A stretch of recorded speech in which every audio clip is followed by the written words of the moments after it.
Hello, folks. So, your JEE Advanced exam is right around the corner, and that's why I thought to quickly come by and share with you some effective tips that can help you boost your score and also increase your chances of getting a handsome rank in the exam. See, first and foremost, it's but obvious, I don't even need to mention this, that you must have a thorough, a strong conceptual understanding of the syllabus. And mind it you guys JEE advance crack करने के लिए आपको 100% syllabus complete करने की बिल्कुल जरूरत नहीं है. You only have to master strongly 60 to 70% of the overall syllabus. But here's a catch which a lot of students miss. हो सकता है कि आपकी सब्जेक्ट नॉलेज बहुत अच्छी है, आपने काफी सारी पढ़ाई करी है, you have practised a lot, you have made your own notes, you have revised tons and tons of times. Still there are chances कि आप पेपर में बहुत अच्छा परफॉर्म ना कर पाओ. You may not and up getting a good rank, a good score. This is very unfortunate, but that happens because you have not mastered the art of taking the paper. Oh yes. I've seen average students who have not expected much of themselves. They have been able to score a rank of below 3000 just because they were able to take the paper tactfully and practically.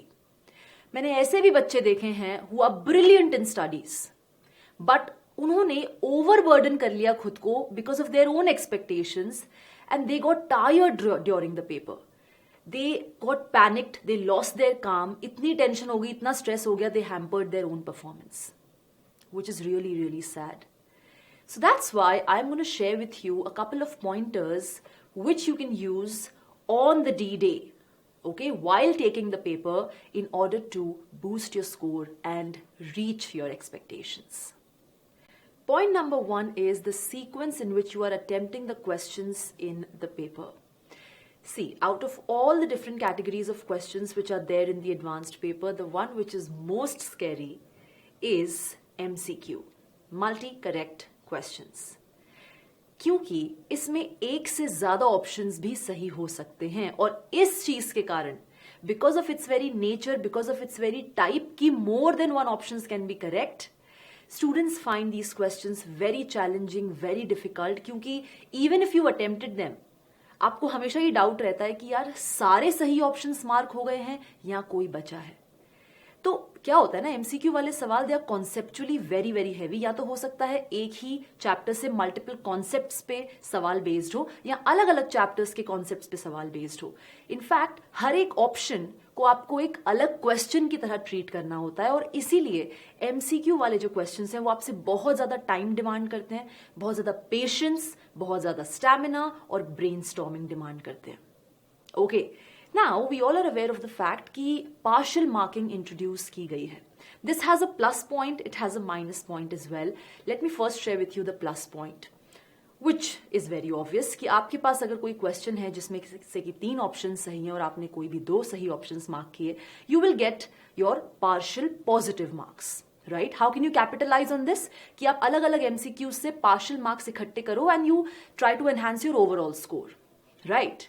But this can only happen when out of the correct options, out of all the correct options, you are marking a few of them correct. ये तब होगा. इसका negative point क्या है ना कि let's say you have a question जिसमें 2 options सही हैं. One MCQ which has 2 questions correct. अगर आपने दोनों ऑप्शन सही वाले मार्क किए तो यू गेट अ +4. अगर आपने एक सही और एक गलत वाला मार्क कर दिया तो यू गेट अ -2. एंड अगर आपने एक सही किया है बस तो यू गेट अ +1.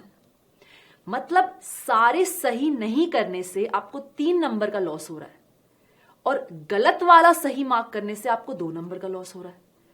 तो not marking all correct options is costlier, it's more harmful than marking an incorrect one. So that's why MCQ का जो ये पूल है ना, पूल ऑफ क्वेश्चंस, ये गैम्बल है. This is a really really very big gamble. तो बहुत सोच समझ के हम इन क्वेश्चंस के साथ टाइम इन्वेस्ट करेंगे, टाइम स्पेंड करेंगे.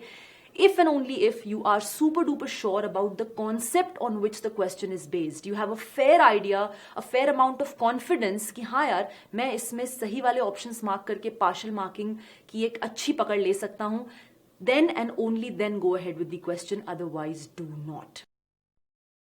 इनफैक्ट अगर मैं कुछ पुराने सालों के एडवांस्ड पेपर को एनालाइज करूं तो only 40% in both paper 1 and paper 2, 40% were MCQs and 60% were other categories जिसमें एक ही आंसर सही होता है। अगर बच्चे 40% का पूरा कैटेगरी ऑफ MCQ छोड़ के भी आए हैं and out of 60% if they have manage to accurately get 45% of the questions right, 45 to 50, आपका पेपर क्रैक हो जाएगा with a very very handsome score. You know, that's why ये category of MCQs is a big gamble, and I strongly recommend, I strongly suggest you to go towards MCQ right towards the end, एकदम आखिर में। बाकी सारे सवाल देखने के बाद आप MCQs पे आएंगे, क्योंकि यहाँ पे अगर आपने क्वेश्चन पढ़ा और आपको हवा भी नहीं लग रही कि क्या लिखा हुआ है, जनरली MCQs वाले सवालों में लैंग्वेज काफी इंटेंसिव होती है। It's a good 6 line 5 line question, data given is immense, तो you have to comprehend what's written, right. तो अगर ऐसा नहीं हो रहा तो please have the maturity to skip the question. Skip करना, छोड़ना सवाल को भी एक कला होती है, ओके आप छोड़ के आगे बढ़ जाएंगे। लेकिन इफ यू आर फीलिंग कि हाँ यार, I have a fair idea about what the question is talking about, I feel confident about the options as well, then go ahead and attempt it. यहां पर एक बात ध्यान रखने की बहुत ज्यादा जरूरत है कि खूब सारा समय एक ही सवाल में नहीं बिताना है, okay. Investing good 12-15 minutes in one question is not worth it. आप MCQs पे टाइम लगाएंगे क्योंकि वो ज्यादा समय मांगते हैं आपसे, I agree. They are the rank makers and they are the rank compromisers as well. So have an upper limit of the time that you are investing in every question, and go for a question only when you are really sure about it.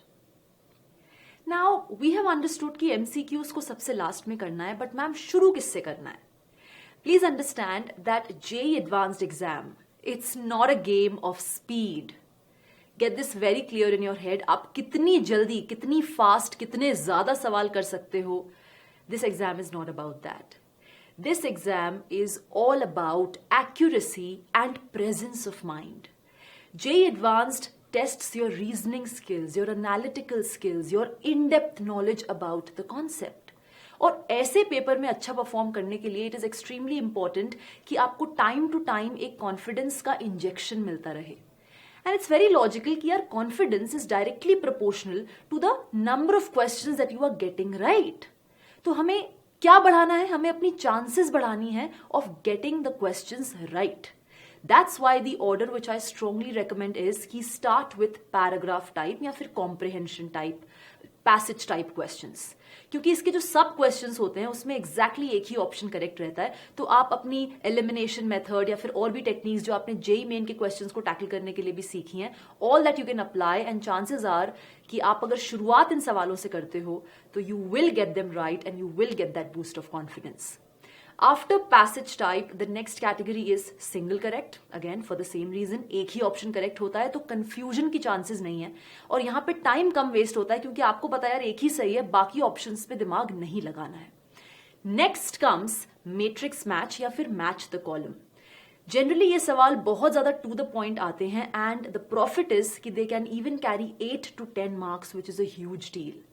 So first you have to move on to passage, then to single correct, and then to matrix match, after which you have to come to integer type. Now integer type जिसमें 0 negative marking है, इस पे आखिरी में क्यों आ रहे हैं?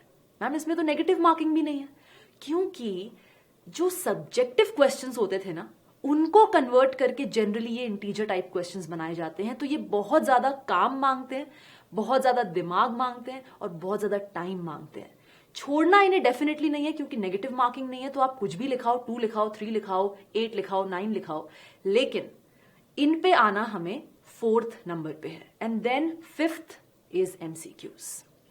Got it? Now a few general points which you can keep in mind while taking the paper. सबसे पहले आपको जो करना है वो है read the instructions very carefully. देखो यार, जेईई एडवांस्ड का पेपर काफी अनप्रिडिक्टेबल पेपर है, और जैसे ही आप इंस्ट्रक्शंस पढ़ते हो वहीं से आपको पता चलता है कि पेपर में किस तरीके के क्वेश्चंस हैं, क्या क्या कैटेगरीज कवर की गई हैं, क्या नेगेटिव मार्किंग है। सबसे इंपॉर्टेंट, आप जो सोच के आए हो पेपर देने, क्योंकि आप मॉक टेस्ट बहुत सारे देते हो, so you have a tendency to expect something from the paper, उससे पेपर कितना डिविएटेड है ये आपको इंस्ट्रक्शन से पता चलता है, which is a very uncomfortable situation. Okay, it kind of disturbs and creates a turbulence here, जो कि नहीं होने देना है. Yes, नहीं होने देना है. You have to be mentally prepared कि आप flexible रहेंगे और खुद को adapt करेंगे डिपेंडिंग अपॉन स्ट्रक्चर जो भी हो पेपर का, क्योंकि आपकी सब्जेक्ट नॉलेज आपके साथ है, आपकी स्ट्रैटेजी आपके साथ है, आपके टैक्टिक्स आपके साथ है, right? And you also have your mental calmness with you. As long as these three things are in sync, you can sail through any structurized JEE advanced paper. Yes, but in order to be aware, you have to read the instructions first and foremost. Also, when you are attempting the paper, सबसे पहले पूरा का पूरा paper across the three subjects आपको scan करना है, and in that process of scanning, you have to, in the first go, attempt all those questions which are easy to kill. मतलब जो straight forward सवाल हैं, direct formula based हैं, या जिनकी language super duper simple है, आपको सबसे पहले across subjects उन questions को फोड़ना है, क्योंकि शुरू के 30 to 40 मिनट्स में it's very important to up your morale. उस वक्त अपने मोराल को डाउन नहीं होने दे सकते आप एट एनी कॉस्ट. तो ऐसा तभी हो सकता है when your efforts get converted into marks, जिसकी सबसे ज्यादा पॉसिबिलिटी आती है इजी क्वेश्चंस में. और हर बार जेईई एडवांस्ड के पेपर में 10 to 15% of the questions are 100% easy, तो आपको जरूर मिलेंगे.